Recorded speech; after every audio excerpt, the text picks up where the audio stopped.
Salam sejahtera Malaysia, selamat malam sekali lagi tuan-tuan dan puan-puan. Sekarang pukul 7.39 malam. Tuan-tuan dan puan-puan yang dihormati sekalian, perbicaraan untuk kes 1MDB Datuk Seri Najib Tun Razak semakin bergegar.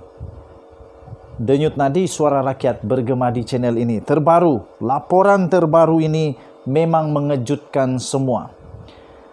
Kerana laporan ini berkenaan dengan Queen Council, iaitu peguam diraja United Kingdom yang telah diminta oleh Datuk Seri Najib Tun Razak, dimohon oleh Datuk Seri Najib Tun Razak dan pasukan peguamnya untuk bantuan.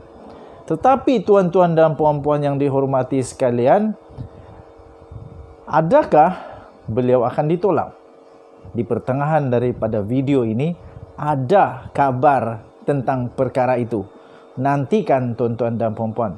Persoalannya ialah kenapa Datuk Seri Najib Tun Razak perlu meminta bantuan daripada Queen Council itu pula tuan-tuan dan puan-puan, sehingga ini menyebabkan seorang peguam iaitu N Surendran berkata begini. Dia kata, apa yang membingungkan rakyat adalah adakah peguam kanannya iaitu Syafiq Abdullah tidak cukup baik atau tidak cukup cekap sehingga Najib terpaksa menghubungi Queen Council? Itu soalan yang pertama. Soalan yang kedua daripada peguam ini, ini yang tanya benda ni adalah peguam. Maksudnya dia tahu apa yang sedang berlaku. Soalan yang kedua daripada peguam ini adalah, adakah rayuan ini terlalu rumit? Tanya bekas Timbalan Menteri Undang-Undang di fakto tersebut. Okey, katanya, pada pandangan saya, suka atau tidak, Najib tidak boleh lari daripada persepsi berikut, bahawa tindakan undang-undangnya yang melibatkan Queen Council akan ditafsirkan sebagai sebahagian daripada taktik penangguhan. Sama ada persepsi sedemikian adalah sah atau sebaliknya adalah tidak material.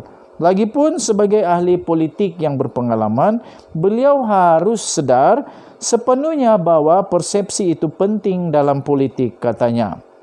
Okey, tuan-tuan dan puan-puan, laporan yang baru diterima ini telah diterbitkan dan laporan ini telah pun dibaca di seluruh dunia, tuan-tuan dan puan-puan. Kerana telah diterbitkan di theedgemarkets.com. Kamu berilah komen kamu. theedgemarkets.com, baru sebentar tadi 11 Mei 2022 diterbitkan lebih kurang pukul 3 petang. Baru saja tuan-tuan dan puan-puan. Mungkin kamu boleh mendengar, jadi syukurlah kerana saya boleh memberitahu kamu. Perbicaraan SRC Najib. Perbicaraan rayuan Najib di Mahkamah Tertinggi menunggu permohonan Queen Council. Adakah Queen Council akan menolak permohonan Datuk Seri Najib Tun Razak? Sekiranya permohonan Datuk Seri Najib Tun Razak ditolak oleh Queen Council, memang 100% persepsi rakyat Najib bersalah. Kenapa?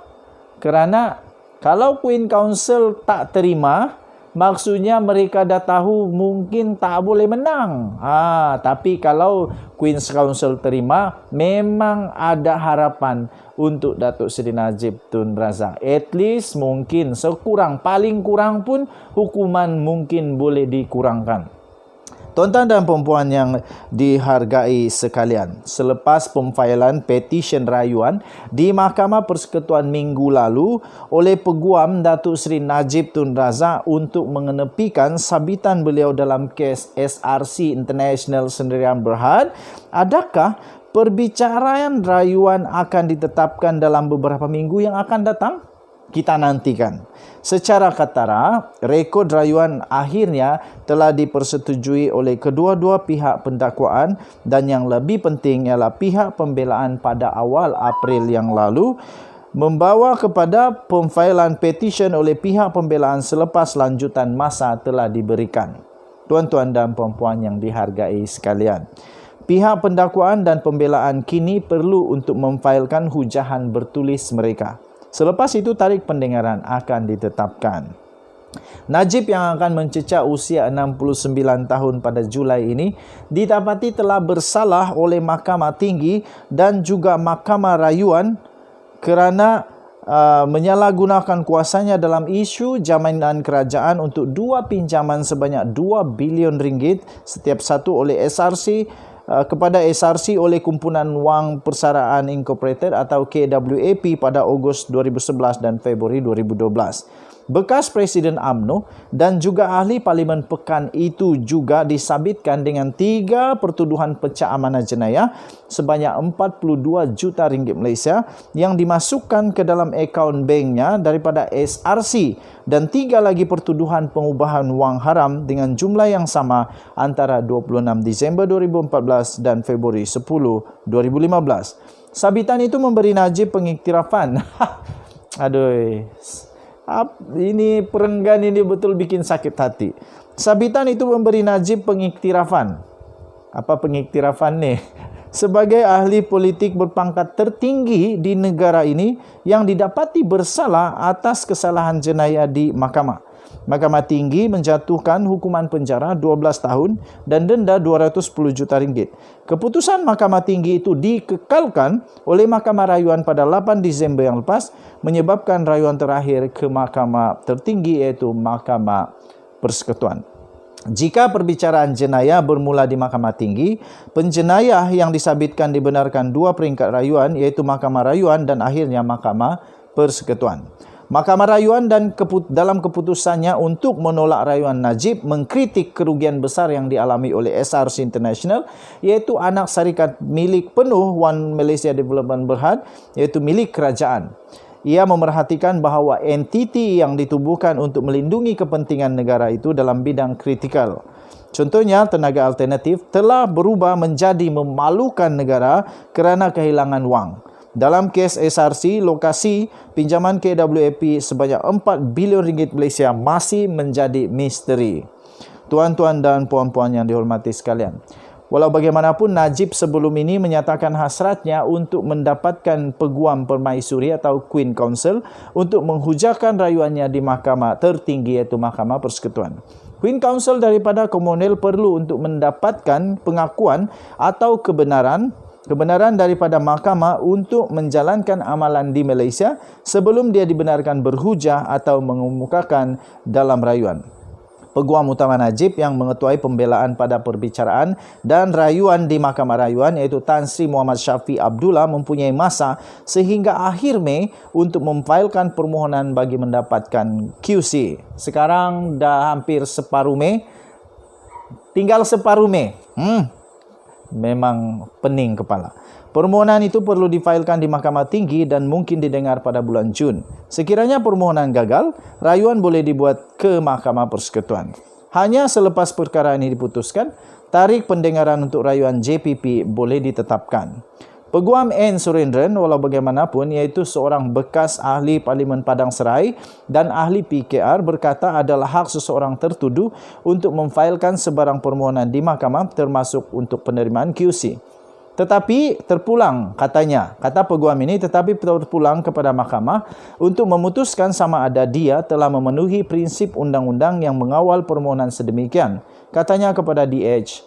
Ahli Parlimen Sepang, Muhammad Hanifah Maidin dari Amanah berkata beliau tidak fikir rakyat mempersoalkan hak undang-undang Najib untuk memohon QC. Okey, jadi ahli Parlimen Sepang yang ini yang cakap. Okey. Jadi yang tadi awalnya itu bukan peguam yang cakap tetapi ahli Parlimen daripada Sepang iaitu Muhammad Hanifah Maidin dari Amanah berkata. Dia berkata apa yang membingungkan rakyat adalah ini, adakah peguam kanan sekarang iaitu Syafiee tidak cukup baik atau cukup cekap sehingga Najib terpaksa menghubungi QC? Adakah rayuan itu terlalu rumit?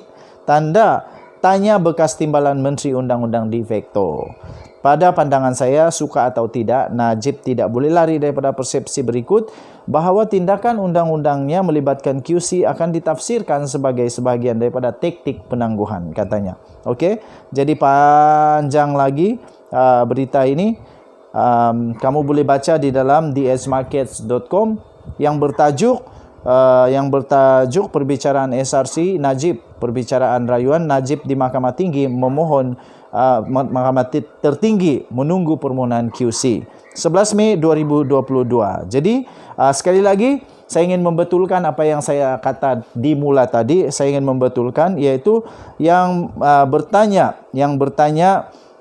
adakah Syafi'i tidak cukup baik atau cukup baik itu bukan daripada peguam, bukan daripada peguam N. Surendran, bukan daripada peguam. Sekali lagi saya ingin mohon maaf kerana saya tersilap baca, bukan daripada peguam N. Surendran, iaitu bekas ahli Parlimen Padang Serai dan ahli PKR, tetapi daripada ahli Parlimen Sepang, iaitu Muhammad Hani Pamaidin daripada Amanah, yang berkata apa yang membingungkan rakyat adalah adakah peguam kanan sekarang, iaitu Syafi'i, tidak cukup baik atau cukup cekap sehingga Najib terpaksa menghubungi QC. Adakah rayuan itu terlalu rumit, katanya, dan bukan daripada N. Surendran seperti yang saya bacakan pada awalnya, tetapi daripada ahli Parlimen Sepang, iaitu Muhammad Hani Pamaidin daripada Amanah. Denyut nadi suara rakyat bergema di channel ini. Jangan lupa tekan butang subscribe, like dan share. Kita jumpa lagi. Bye-bye.